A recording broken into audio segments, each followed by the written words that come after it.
नमस्कार। स्वागत है आपका सुमेध स्पीक्स में। वैकुंठ का आकाश बिछड़ रहा था। दो तेज रूप सामने थे, मां सरस्वती और मां लक्ष्मी। एक का उजाला था विद्या का, दूसरी का समृद्धि का। उनके बीच हवा भी रुक गई थी। मां सरस्वती बोली, लक्ष्मी, तुम्हारा धन सिर्फ देह को सुख दे सकता है, आत्मा को नहीं। मैं वेद हूं, मैं ज्ञान हूं, और ज्ञान के आगे कोई शक्ति नहीं। मां लक्ष्मी ने जवाब दिया, ज्ञान बिना धन अधूरा है बहन। जब पेट भूखा है तो वेद कौन सुने, मेरे बिना तुम्हारा स्वर भी ना गूंजे। भगवान विष्णु बीच में आ गए। भगवान विष्णु ने कहा, आप दोनों मेरे प्राण हो। एक से मैं सोचता हूं, दूसरे से मैं जीता हूं। विरोध से नहीं, समन्वय से ही सृष्टि चलती है। मां सरस्वती ने बोला, फिर क्यों आप हर युग लक्ष्मी के साथ खड़े होते हैं? क्या ज्ञान का मूल्य आप भूल गए हैं नारायण? मां लक्ष्मी ने जवाब दिया, मैं आपको समृद्धि देती हूं ताकि आपका ज्ञान फलित हो सके। पर जब आप अपने ज्ञान को अहंकार बना लें, तब क्या मैं चुप रहूं? वैकुंठ का प्रकाश तेज हुआ। भगवान ब्रह्म ने दूर से देखा। महादेव ने त्रिनेत्र बंद कर लिए। ये सिर्फ दो देवी नहीं थी, ये था विचार और भोग का युद्ध। मां सरस्वती ने बोला, आपने ज्ञान से अधिक सुख चुना है। विष्णु, मैं आपको श्राप देती हूं। आप मनुष्य जन्म लेंगे और अपने ही प्रेम और कर्तव्य के बीच संतुलन ढूंढेंगे। मां लक्ष्मी चिल्ला उठी, देवी, ये आपका क्रोध समय को भेद देगा। But the curse had fallen. Vaikuntha में अंधकार छा गया। भगवान विष्णु ने सर झुकाकर कहा, जो आप चाहती हैं वो ही मेरा कर्तव्य बन जाएगा। और इस प्रकार ज्ञान और संपत्ति के बीच एक युद्ध शुरू हुआ जो कल्प दर कल्प चलता रहेगा। श्राप समय के पत्थर पर लिख दिया गया था। वैकुंठ का प्रकाश मंद पड़ा। मां लक्ष्मी रो उठी। मां सरस्वती चुप रहीं। मां लक्ष्मी ने कहा, मैंने आपको बहन माना और आपने मेरे नारायण को इंसान बना दिया। मां सरस्वती ने जवाब दिया, मैं ना प्रेम से विरोध रखती हूं ना आपसे, पर जो अहंकार है उसे तोड़ना जरूरी था। भगवान ब्रह्म ने कहा, इस श्राप से नई लीला शुरू होगी। विष्णु रघुकुल में जन्म लेंगे और सरस्वती उनके बुद्धि में रहेंगी। लक्ष्मी उनके प्रेम का रूप सीता बनेंगी। वैकुंठ का तेज एक रेखा बनकर अयोध्या की तरफ गिर गया। दशरथ के घर भगवान राम जन्मे। मां सरस्वती का श्राप अब लीला बन गया था। भगवान विष्णु अब भगवान राम थे, मर्यादा पुरुषोत्तम। मां लक्ष्मी अब मां सीता थीं, प्रेम का प्रकाश। पर मां सरस्वती उनके मन में विचार बनकर रहीं, हर फैसले में एक कठिन सवाल बनकर। जब भगवान राम को राज्य और धर्म के बीच चुनाव करना पड़ा, तब वैकुंठ का युद्ध धरती पर दोबारा जीवित हुआ। मां सरस्वती ने धीरे से कहा, न्याय सबका एक होता है।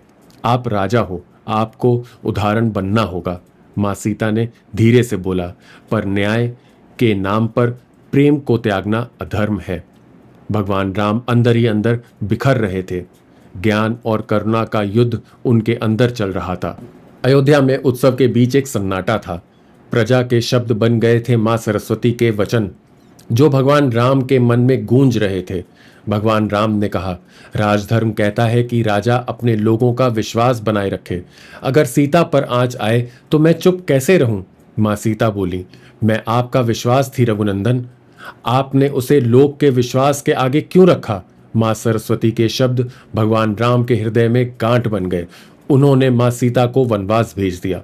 वैकुंठ फिर कांप उठा, क्योंकि दिव्य युद्ध अब मानव रूप में छुपा था। मां सीता के आंसू ने धरती को पवित्र किया। मां लक्ष्मी रो रही थी, मां सरस्वती चुप थीं। पर समय समझ रहा था, ये दोनों असली शत्रु नहीं थीं। ये तो एक ही ताल के दो स्वर थे।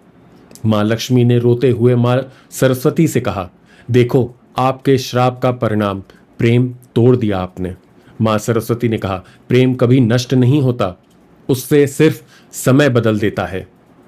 राम और सीता अलग जरूर हैं, पर उनका प्रेम अनंत रहेगा। भगवान राम ने मां सीता के बिना राज्य चलाया, मां सीता ने भगवान राम के बिना जीवन जिया, और इस प्रकार श्राप अपने अंतिम परिणाम की ओर बढ़ा।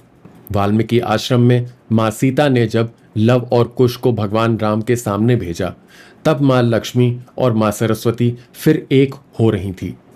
एक प्रेम के आंसू में, दूसरी बुद्धि के ज्ञान में। भगवान राम ने रोते हुए बोला, मैंने धर्म बचा लिया, पर क्या प्रेम को मार दिया?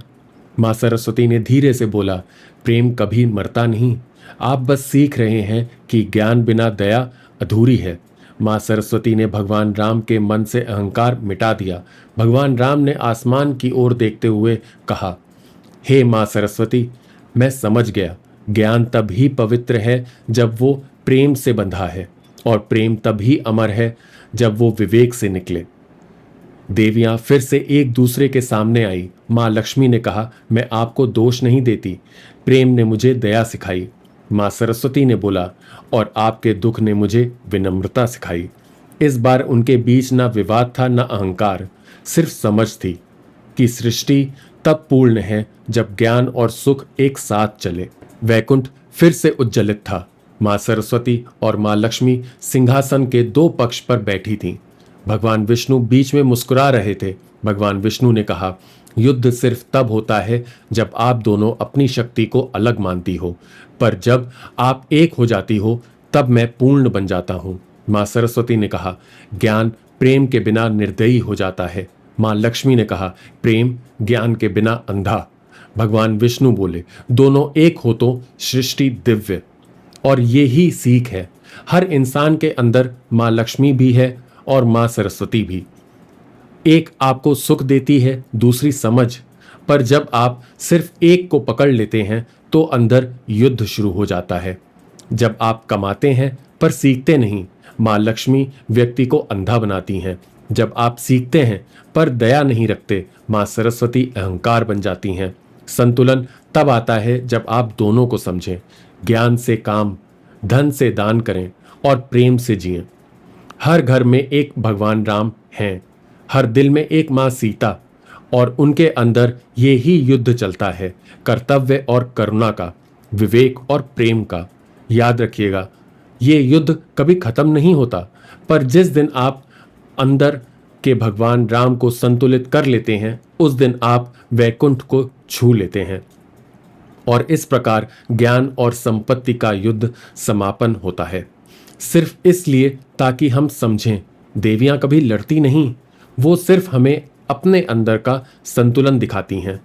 अगर आपको ये कहानी पसंद आई हो तो प्लीज़ लाइक, शेयर और सब्सक्राइब ज़रूर करें।